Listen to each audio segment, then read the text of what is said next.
एक समय की बात है। एक राज्य में एक प्रतापी राजा राज करता था। एक दिन उसके दरबार में एक विदेशी आगंतुक आया और उसने राजा को एक सुंदर पत्थर उपहार में दिया। राजा वह पत्थर देख बहुत प्रसन्न हुआ। उसने उस पत्थर से भगवान विष्णु की प्रतिमा का निर्माण कर उसे राज्य के मंदिर में स्थापित करने का निर्णय लिया और प्रतिमा निर्माण का कार्य राज्य के महामंत्री को सौंप दिया। महामंत्री गांव के सर्वश्रेष्ठ मूर्तिकार के पास गया और उसे वह पत्थर देते हुए बोला, महाराज, मंदिर में भगवान विष्णु की प्रतिमा स्थापित करना चाहते हैं।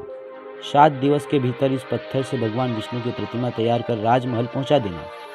इसके लिए तुम्हें 50 स्वर्ण मुद्राएं दी जाएंगी। 50 स्वर्ण मुद्राओं की बात सुनकर मूर्तिकार खुश हो उठा और महामंत्री के जाने के उपरांत प्रतिमा का निर्माण कार्य प्रारंभ करने के उद्देश्य से अपने औजार निकाल लिए।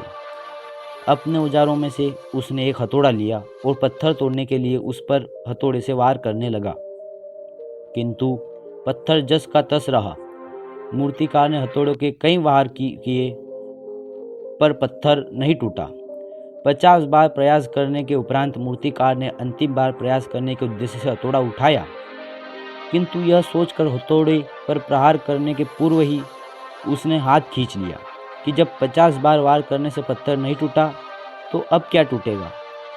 वह पत्थर लेकर वापस महामंत्री के पास गया और उसे यह कह वापस कर आया कि इस पत्थर को तोड़ना नामुमकिन है, इसलिए इससे भगवान विष्णु की प्रतिमा नहीं बन सकती। महामंत्री को राजा का आदेश हर स्थिति में पूर्ण करना था, इसलिए उसने भगवान विष्णु की प्रतिमा निर्मित करने का कार्य गांव के एक साधारण से मूर्तिकार को सौंप दिया। पत्थर लेकर मूर्तिकार ने महामंत्री के सामने ही उस पर हथौड़े से प्रहार किया और वह पत्थर एक बार में ही टूट गया। पत्थर टूटने के बाद मूर्तिकार प्रतिमा बनाने में जुट गया। इधर महामंत्री सोचने लगा कि काश पहले मूर्तिकार ने एक अंतिम प्रयास और किया होता तो सफल हो गया होता और 50 स्वर्ण मुद्राओं का हकदार बनता।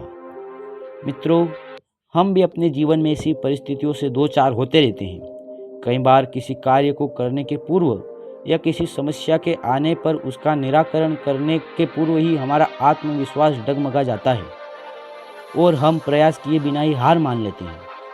कई बार हम 1-2 प्रयास में असफलता मिलने पर आगे प्रयास करना छोड़ देते हैं, जबकि हो सकता है कि कुछ प्रयास और करने पर कार्य पूर्ण हो जाता या समस्या का समाधान हो जाता। यदि जीवन में सफलता प्राप्त करनी है तो बार बार असफल होने पर भी तब तक प्रयास करना नहीं छोड़ना चाहिए जब तक सफलता नहीं मिल जाती। क्या पता जिस प्रयास को करने के पूर्व हम हाथ खींच लें वही हमारा अंतिम प्रयास हो और उसमें हमें कामयाबी प्राप्त हो जाए।